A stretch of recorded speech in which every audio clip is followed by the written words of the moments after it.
Hey everyone, this is Jordan from Triple Scoop. Thank you for coming in. Today we have a really special episode for you. We have a Disney legacy legend. We have Alex Sherman, the grandson of one of the Sherman Brothers. And we have a lot to ask him today, a lot of cool stuff. Stay with us.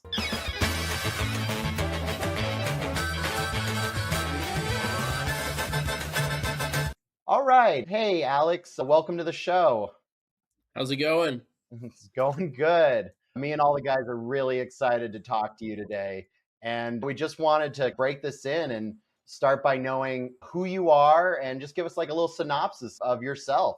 I'm legacy. I know of my grandfather was a big songwriter for Disney. We made Mary Poppins, Jungle Book, Chitty Chitty Bang Bang, Charlotte's Web, Winnie the Pooh, so many things. The Parent Trap, It's a Small World, a million billion things. They wrote over, I think it was 1,000 songs. That's And crazy. yeah, I'm an LA native. I follow in family tradition. I'm a musician, singer songwriter. I have an album. Yeah, That's awesome, man. Dude, you're a legacy. Alex, did you say they were responsible for Chitty Chitty Bang Bang? Chitty Chitty Bang Bang. Yes, That movie, I love that movie, but to this day, that still gives me nightmares with the child catcher. It's probably the worst villain in the movie child history. catcher. Just He's It's scary. terrifying. He's one of the scarier for sure at all the Sherman Brothers thing. Yeah. Alex, I want to start off with something a little interesting. Tell us about your great grandfather, Al Sherman. Like, isn't he the beginning of your family's legacy? Isn't he the one who got it all started for you guys in the music world? Yeah, my great grandfather, his family, they fled Russia during the pogroms, and then were my great great grandfather Samuel Sherman. He was the royal violinist for the Prussian court, Oh and they my would God. go. And my great grandfather actually got to sit on the king's knee of Prussia and saw the performance. And they had to flee. The people they came, they tried to kill everyone they had. It was burning houses and everything.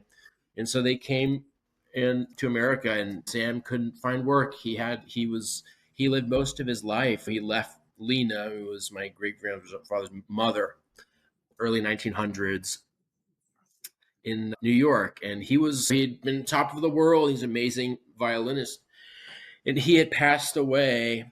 And they found his violin, and they said it was a Stradivarius. It was a Stradivarius replica, but they had it in the newspaper that this musician had died in the street.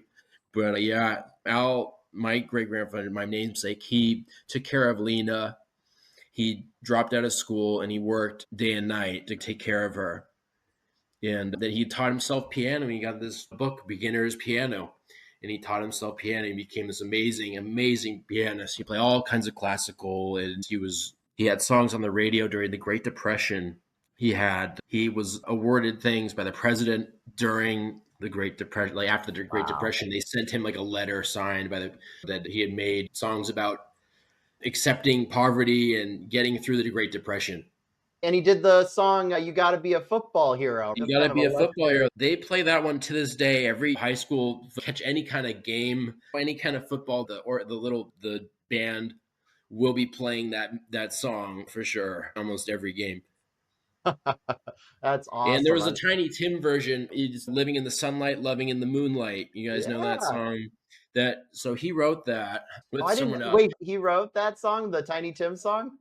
He wrote it, but Tiny Tim covered it. My dad and my great grandfather listened to it, and he's who is this guy? Like singing in this falsetto, like this scary. It was just one of those He is things. scary. Tiny Tim is terrifying, and I think most people would recognize his music today. As he was in, they use one of his songs in Insidious, and it's Mhm. to this day like tiptoe through the Tiptoe through tulips. the I think. yeah. Yeah, so I think a lot of people do know who he is without knowing who that is actually. So The it's kind of like, Bob connections too. Didn't they use the songs for SpongeBob stuff?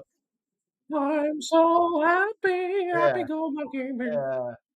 Let's jump slightly forward and talk about your uncle, your great uncle, and your grandfather, and give us like a little run through of who they are for anybody who crazily can't know who they are. Tell us about them. Yeah. My grandfather started out wanting to write like the great next great American novel. He wanted to be a writer. He was convinced that was his path.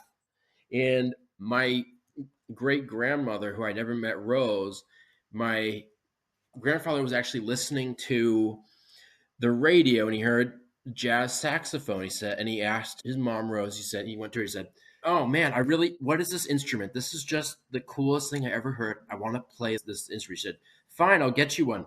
So a week or so later, she comes into his room and she hands him a violin. It wasn't a saxophone, it was a violin. And she was like convinced that ain't the path.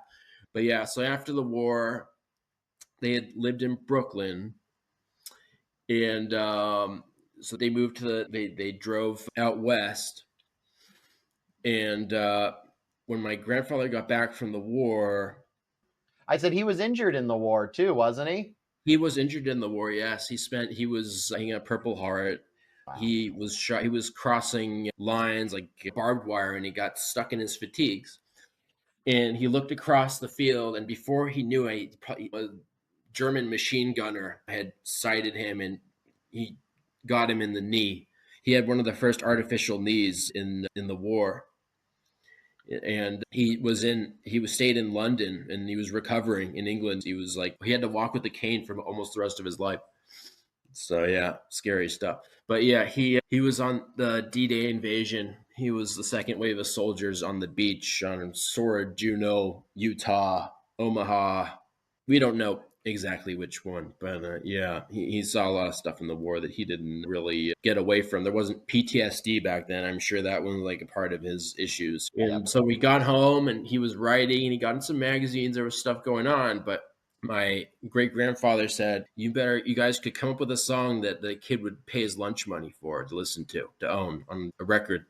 And they said, fine. They tried it out, and they got a song on the radio, but it was overshadowed by a bigger song. But they kept trying, and they went to Disney, and Disney picked him up, and the rest is history. They made some of the biggest Disney movies of the era of the Walt Disney. Yeah, all through the 40s, 50s, 60s, right?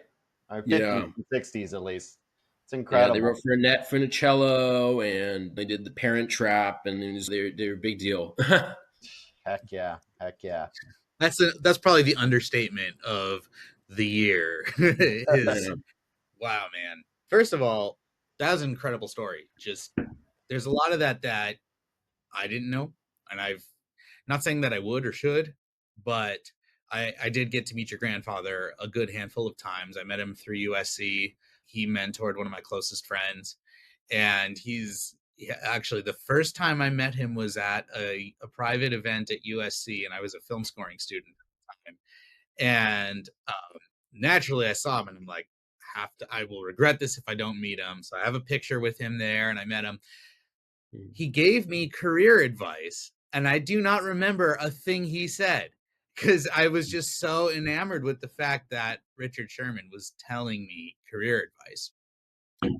Dick lived in LA for all his life, pretty much, except for when he was a kid. They drove out when he was a kid. He passed away just recently. And Dick would go out, and he knew everybody. My grandfather actually moved to London in around 2001, 2002, after my grandmother died, because Chitty Chitty Bang Bang was being produced by the Broccoli family, who owned Chitty and James Bond. And I met her actually at Granduncle Dick's funeral. She was really nice, and they were neighbors. She has a giant property right across the street, Beverly Hills. She can afford it. They bought MGM, like just the family, I think, bought MGM so they could continue with James Bond. Wow. Yeah, I never got to meet Robert, but his storytelling though was just like, man, the two of them together is just a powerhouse that I don't think we'll ever see again. I know there are people that in our industry that have really done amazing things with music, with songs and everything. Alex, your grandpa Robert, he did all the lyrics, correct? And then he was Richard the lyricist. did all he could only play one song on piano, and he had this. My dad has the piano. They wrote all the poppin' songs on the Jungle Book songs. It's cool. Wow. Wait, you said your dad has the piano? Yeah, my dad has the piano in That his is so living room, cool. and my great grandfather's piano in his office.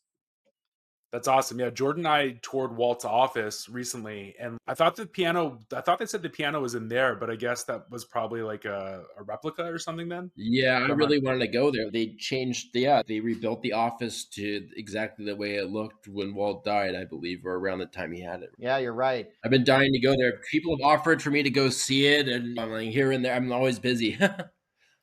That's why we're happy to have you, man. It's nice to get some time.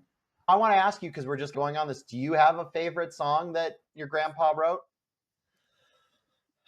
Oh man, there's a song I really love. It's tough to pick one. I'd say maybe Hushabye Mountain or from Chitty That's a good one. or Okay. Yeah, Feed the yeah. Birds maybe from Poppins. Yeah, And great choices. I when I sing and it just brings me to another place, it takes me to another place in my mind where I can picture it a different way and map it and make it personal. It's some kind of some kind of mystery. Yeah. Yeah, that's a great segue to talk about your music and your album. I'd love for you to quickly tell us about your first album, like what kind of music it was and what was your inspiration. I would love to know a little bit about that. Yeah, it's I was trying to write. I was writing stupid stuff for a while, and when I was a kid in high school, I go it's just pretty much lyrical vomit, just saved on the page, and I just had to vent my frustration, my teenage angst, or I use it as an escape, and I just write stories about different people I know and how I feel, what's going on in my world, and I have a bunch of stuff. I'm writing all the time, and I'm always inspired. I just go and walk and think about what I want it to be, and the music comes to me first. Usually, like any musician would know, I see the drum set behind you, Jeremy, Yep. and MySpace. I just want to work on things continually. I got the rock sound. I listened to all of it. Started listening to the Beatles in high school, really getting into the Beatles, and I like the grunge music that a lot of people grew up with when my Yeah. parents have celebrity friends and everything. So I'm a Hollywood kid, and yeah, I love my first album. I just finished the second one. Ah, can't wait to listen to it. Excited for when that comes out. You and I know each other because we worked on my first feature documentary, Lost Boy, the Bobby Driscoll story. And Wonderful. you helped me out with some of the score for that. I've always let people know I have a Sherman legacy who helped me make this incredible music for the film. And also, you let me use one of your, I like to think, best songs, no offense, from your first album. Give me a give me a smile. Yeah. Give you a smile. Yeah, I would love to know a little bit about that song. I have people on my YouTube that are always asking me more and more about that song. Where did that song come from? Mm. That was I was dating a girl, and I had to express how I felt seeing her or dating her, and that's a story. I think it's simplistic. My It's great grandfather said every song has to be SSS's, simplistic, singable, and sincere. yeah. I think it's the key. That's the key to life, though. Keeping things simple for the most part always is the recipe for success, in my opinion.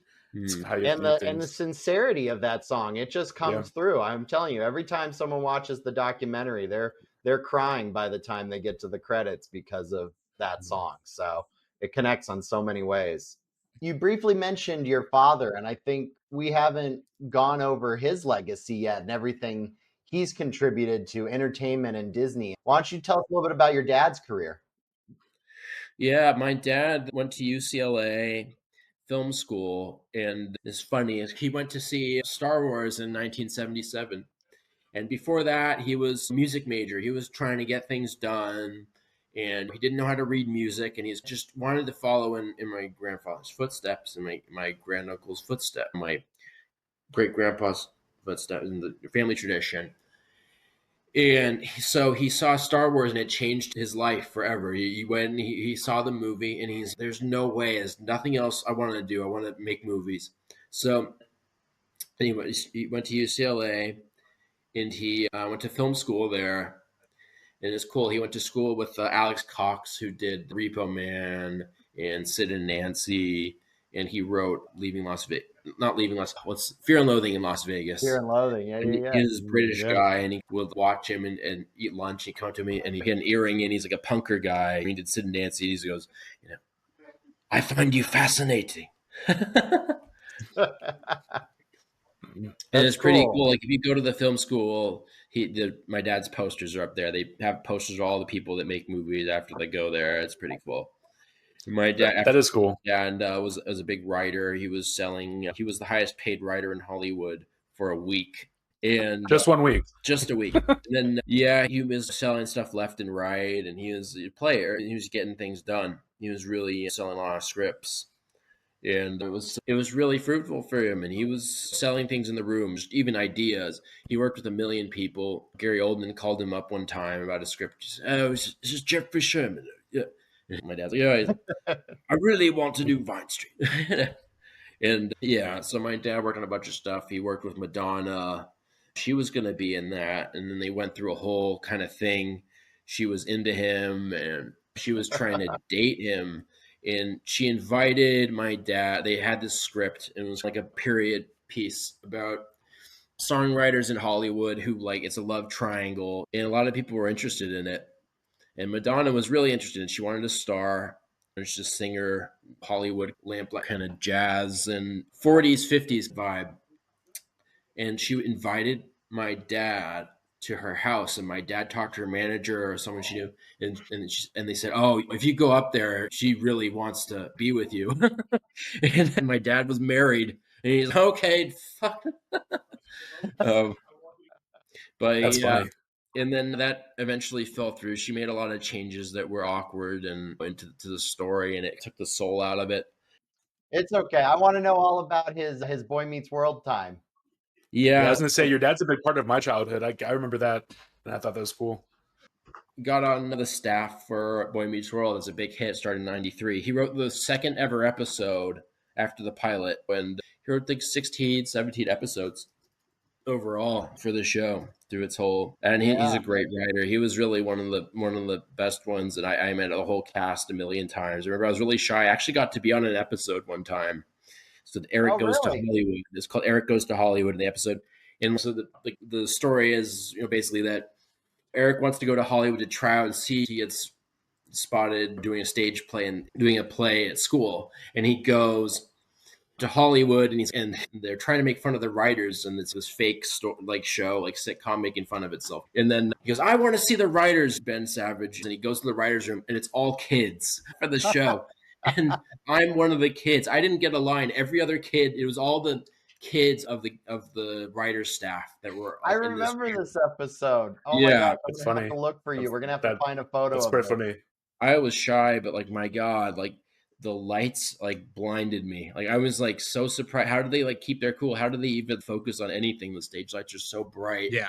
I was like stunned. It was like a flashbang from cameras. Just someone threw it in front of you. Yeah, being on set and on camera especially is a completely different ballgame. Like I've always said to my actor friend, you take that. I am very happy to not be in your position right now. It's a whole other thing for a million reasons. Yeah. But I want to hear more about your career and your path with music and everything. Your family's got an amazing history, but I think most of us have heard a lot of it. And like Ben mentioned, it's been a part of all of our childhoods and stuff. But I'd love to see, what are your dreams and goals for you? How have you managed to find your own voice in all of this as well? Because I know that's also something, right? Knowing who your family is, I'm sure that at times it probably seems looming, but coming out and doing your own thing is also really cool. And so I'd love to just hear more about that. Yeah, I've been trying to do my thing, and I was writing forever, and I finally got my album going. And I met 1 million celebrities. Like past the time when my dad did the big documentary, which was Sherman Brothers, the Boys of Sherman Brothers store. It was awesome documentary, and I'm in it for 2 seconds. And my dad had asked me, "Do you want to be in the documentary? Would you like that?" I was in high school, and I was shy, and I said no, and I regret it now. I could have had some kind of like interesting, one-of-a-kind moment in this documentary. It's just huge. Everybody's seen it. All the celebrities seen it. Everyone all around. It was a big flop when it came out. like in the movie is, but it did well on streaming and everything else and sales and everything. Became like really big. Everybody's seen it. But yeah. Anyway, going back to my whole thing, I was in a writing high school and I kind of had my awkward stage, and then I came out of my show and I was writing and playing guitar all the time. And it all started working out. I've played with Terry Nunn from Berlin, an 80s band. She did Take My Breath Away, that won an Oscar.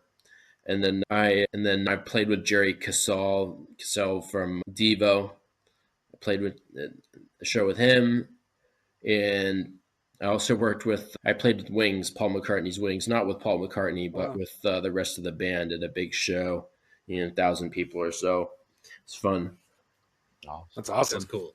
where can people find you these days to hear you play live? I think you still do shows, right? Yeah, I haven't played a show in a while. I've been working on stuff. We're trying to get to this new label. That's why I haven't released the second album. I'm waiting for them to give the go ahead, and I'm really excited about it. It's interesting. Like, they represent Drama Rama, and their song was my mom's movie. My mom was an actress in a big horror movie back in the late '80s. It was pretty cool.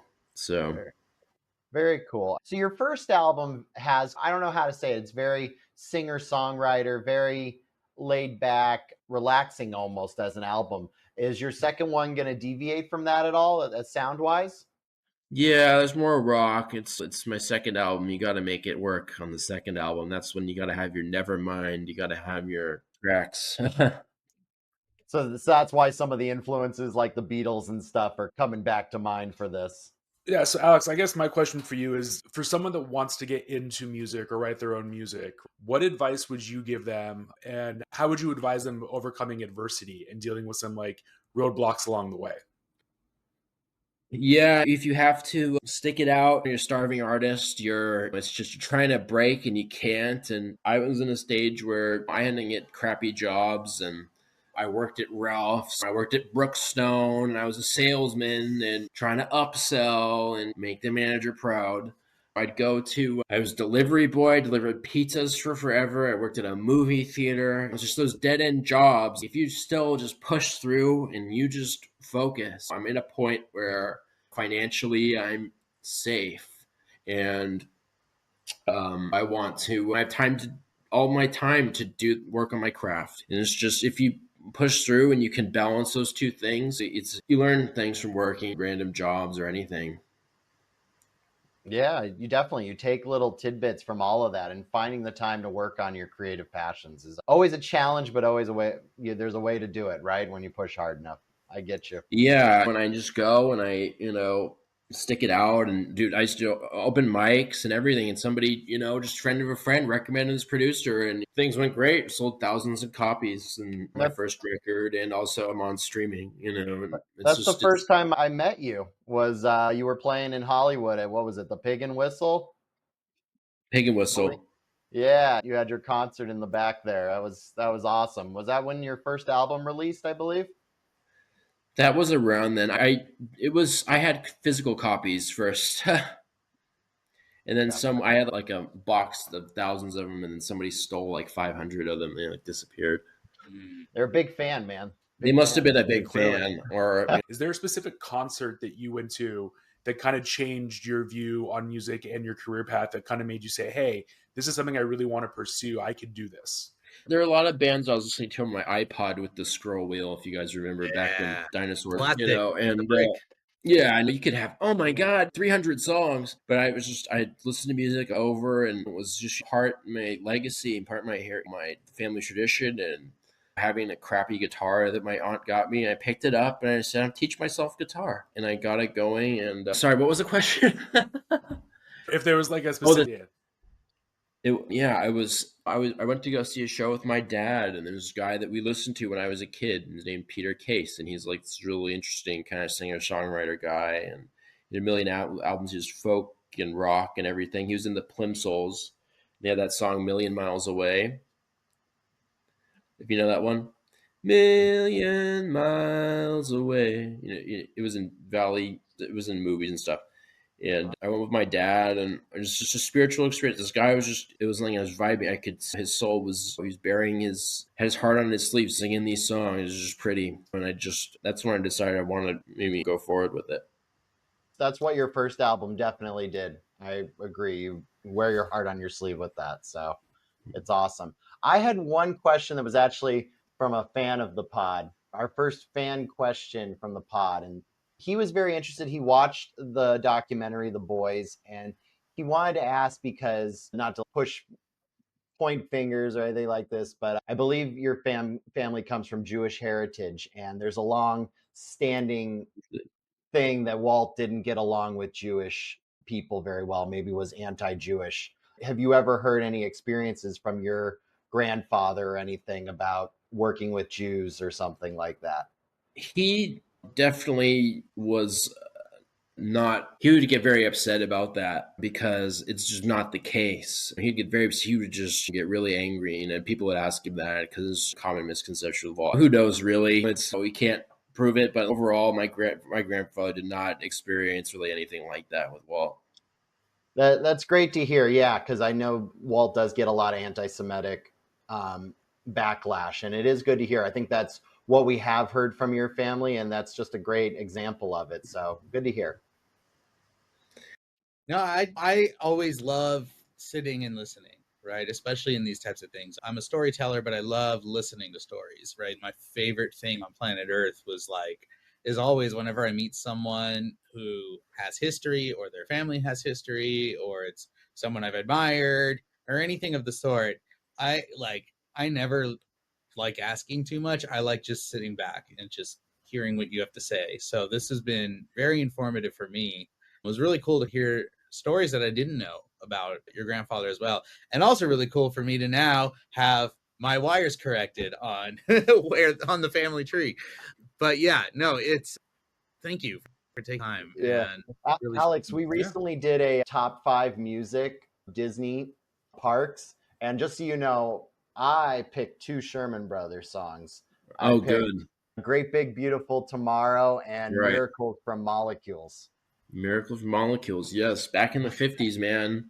Climb aboard your little car and learn about science, bro. They were informative at the same time. Yeah, it was the mission. It was the mission back in time. There was Dr. Seuss and my grandfather had the same mission, is to excuse me, to teach kids more sophisticated things through child entertainment. And so you can learn and improve your vocabulary and everything. That was the mission back in time. All right. If there's anything else, you can definitely reach out to us, and we're friends with Alex. Maybe we can bring him back in the future. But thank you so much for being with us on this episode of Triple Scoop. Thanks so much, Jordan. I had a great time. And we'll make sure to link Alex's album to the bottom of this and keep you updated on his future second album. So thank you so much, and have a great day, everyone. This was Jordan, Ben, Jeremy, and special guest Alex. Have a good one.